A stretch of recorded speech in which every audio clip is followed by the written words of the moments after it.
Good morning. A week ago this morning, my original human knee was replaced with a titanium one and a little bit of cobalt. So technically, I am now a cyborg. Um, I've called modern Western humans cyborgs for a while because our lives already run on external stimuli, external muscles from our tech, and external minds from our phones and AI and everything else. This just made it literally true in my case.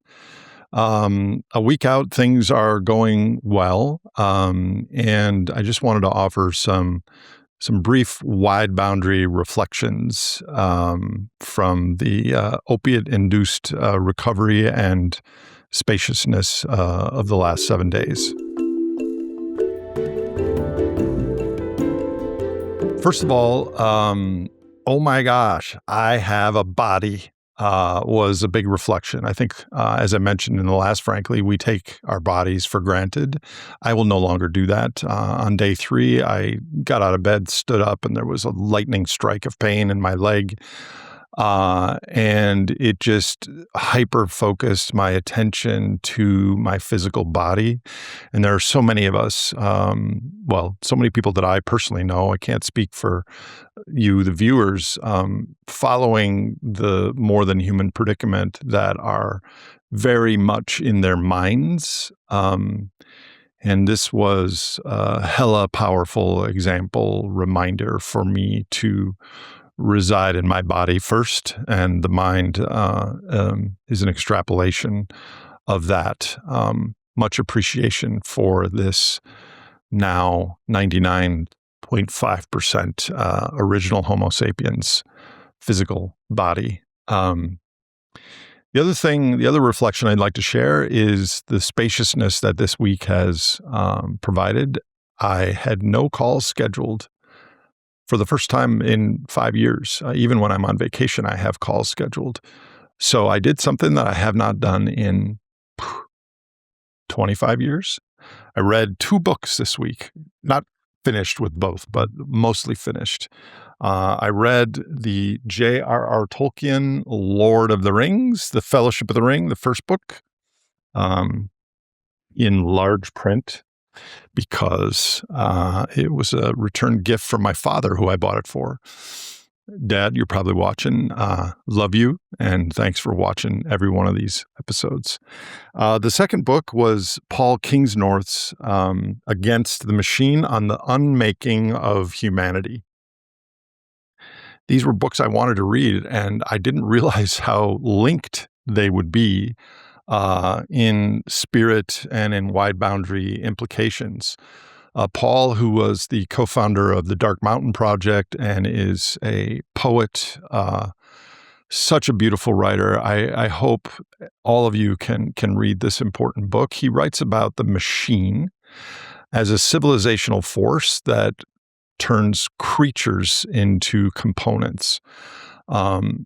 And he does a very historic overview of the other philosophers and thinkers that are observing the superorganism-like qualities of the not individual humans, but at scale, what we do. And it really dovetailed a lot with my own work. The economic superorganism talks about the energy, material, financial realities of this machine. And Paul goes into it a lot more on the spiritual side. And I think his book entirely revolves around a quote by Wendell Berry, which naturally I don't have in front of me while I'm doing this video, but it was along the lines of, the humans in the future will have to decide whether we want to be creatures or machines. Next week, I'm talking to Ian McGilchrist, and I really do think there's a left brain meme cancer virus that has taken over our species and has turned us in aggregate into a machine. I was really, as someone who wrote academic papers on the energy and complexity of the modern superorganism, I was unaware of how far back this thinking went with people like Lewis Mumford and others. But Paul's book was a treat. Linking the two books, The Lord of the Rings, which, by the way, I read when I was 15, and I read it again when I was 28 or something after a big breakup. It's weird to now read it after the movies came out, because when I'm reading the lines, I imagine Elijah Wood and Viggo Mortensen and Liv Tyler in my mind when they're saying the characters' words. I don't like that. I like the untrodden snow of the virtual world in our minds, imagining what these people might look like. So it was like I had this visual narration in my mind. But other than that, as I'm much older, I got a lot out of it and enjoyed it. The linkage between the two books is they're both about the fact that the spirit of humanity, or hobbitness, is in contrast to the larger systemic backdrop. And both of them talk about, not explicitly the way that I frame it, but the battle between life and power. And early 2026, we see power manifesting in so many ways, especially with AI and the quest for more electricity to power it. So it was good to read and to read these two books. So this week, I got to experience my oldest thesis, that fossil energy combined at a massive global scale with technology is indistinguishable from magic. At a very personal level, I experienced this because a titanium knee is what this kind of looks like when the spell is applied to one's own body. Star Trek Enterprise operating room with 9 people all wearing sterile blue outfits and all the machinery, it was a reminder that this magic comes with an invoice. Not only my insurance company paying for it, but mines and supply chains and sterile rooms and a lot of invisible reliability, and undoubtedly a lot of waste in its wake. But it's pretty freaking amazing. I am 1 week out and I can walk slowly without a cane, without a walker. I have a lot of work ahead of me to recover. I am highly motivated to recover. I'm signing up for bike races this summer. And I'm sure barring my dogs jumping on me or something, I'm on the road to recovery. There is a wide boundary version of modern technology that is genuinely beautiful. And lying in the recovery room and just thinking about this, I critique technology a lot. And the superorganism and the cul-de-sac that our culture is headed towards. But there's also goodness underneath it. Because this technology and the tools associated with could be subordinated to care. We could use this complexity to protect the vulnerable and the web of life. And the problem that I see is the same system that can rebuild a broken knee or an arthritic knee can also rebuild an entire society around competition and distraction and dependence and ecocide. So it was not lost on me that I am a creature within the machine and I benefited hugely from the machine. But in a wider boundary sense, if you believe in the themes of this channel, and if you're watching this, you probably do, there will be goodness coming from the machine. In my tiny example, I will be more effective at my work. I cannot function if I don't get 90 minutes of physical exercise a day. I just can't, my brain can't fire at the level required. Now I will be able to bike this summer and do all the thoughts and work the long hours. So think of all the good things that the machine is supporting, at least supporting the initial conditions for all of you around the world working on the things you're doing inside the machine. We can criticize it We can deconstruct it, but it also is shining a path and making it available to do the hard and necessary and important work, where we have more goodness in the default of the more than human predicament. And we are going to need goodness. I would be remiss or feel some shame if I didn't at least bring this up, that the hospital where I had this surgery was right near the epicenter of the ICE controversy going on in Minneapolis. And the current ICE controversy is pretty much an apt microcosm for our broader cultural and institutional fragmentation. People across the country are watching the exact same footage, they're reading the same headlines, and they're arriving at radically different conclusions about what is happening and what it means. And I don't sense that the divergence is only political or ideological. It reflects the deeper fractures in how legitimacy, information, authority, and trust are interpreted in our global machine, which is under incredible stress at the moment. Unfortunately, I've been away mostly from the news, which was also a gift, healing from my surgery.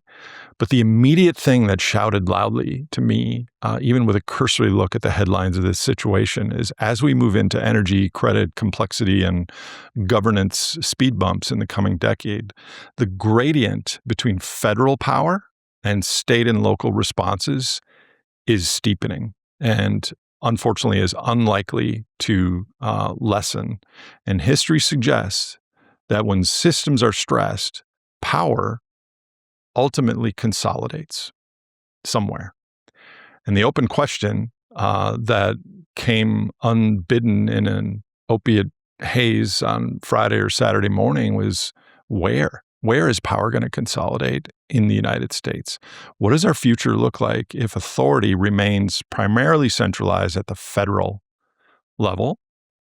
But what does it look like if power devolves to states and localities? And if it's that, an uncomfortable follow-up question that begs to be asked is, in a post-peak carbon world, what is the unifying story that keeps 50 very different states aligned toward shared goals and institutions and defense systems and financial systems and structures?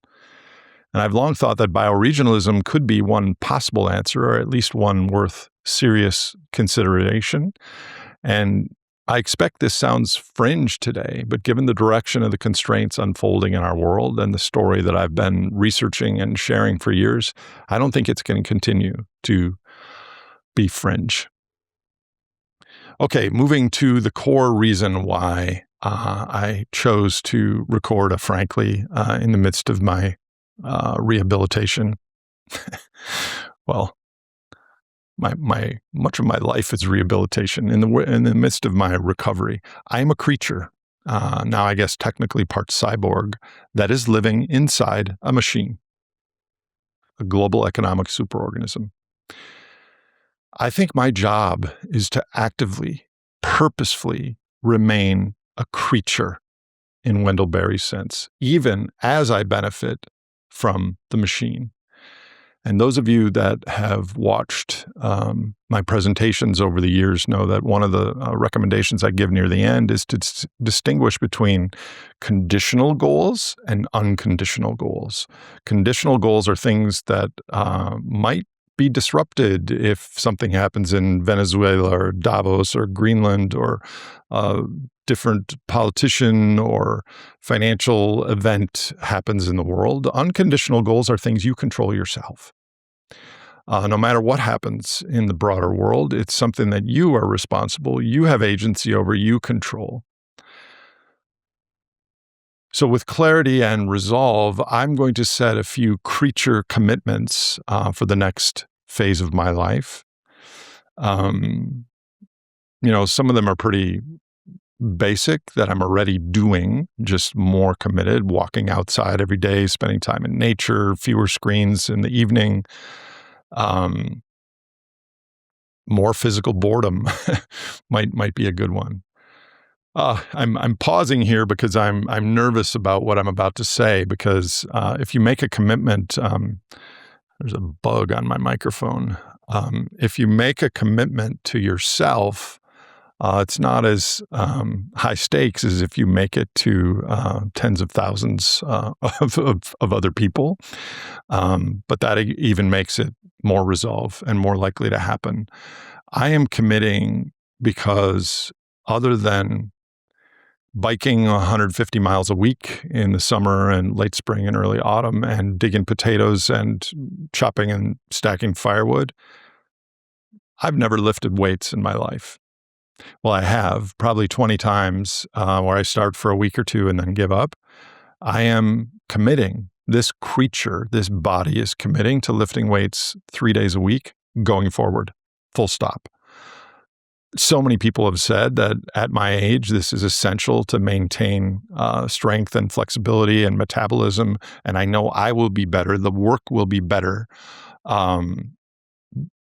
Everything ahead of us will be better for me and the broader influence if I follow through on this. So starting today, I'm going to take up lifting weights, dumbbells, barbells, and the like, for the first time in my life, a commitment now made socially. Boy, can I imagine the shame when I meet people at some meeting in August.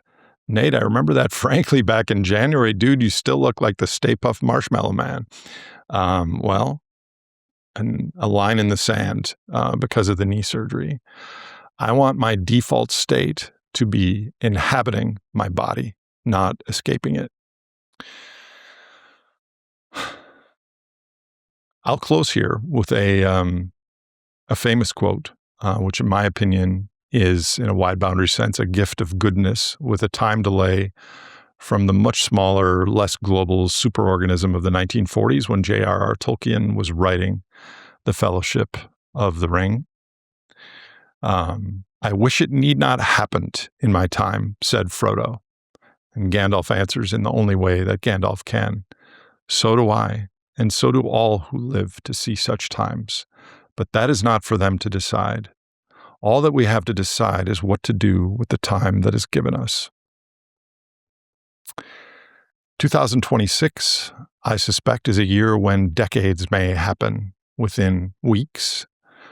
I have an enormous amount of content and perspective planned. I am committed to bearing witness to what's unfolding and sense-making, and at least softly, directionally helping people intervene with the more than human predicament. Next week will be a long-form video on the Jekyll and Hyde nature of humanity and scale, which looks at the symptoms, patterns, and core drivers of our situation. But soon after that, I'm going to get deep into scenarios and planning and shortfall risk. And the core goalpost for the work of this organization this year is going to be expanding the networks and interventions for the more than human predicament. To my fellow creatures inside the machine, I hope that you'd also can find a few practices that make you harder for the machine to mechanize, practices that return you to your body, to your local place, to your people. Because even inside a system that often treats us like components, we are not components. And perhaps maybe that was Tolkien's deepest gift, and why his movies and books are still so popular today. The true resistance to Mordor and Sauron wasn't strength or military or technology. It was the preservation of the Shire and the hearts and the spirits of the stubborn, nondescript, soft-spoken commitments to ordinary life by hobbits, and to the kind of hearts that a machine could never manufacture. And I think, that's the message of Ian McGilchrist, that we've kind of have this left brain virus in our species that has tilted us towards becoming a machine.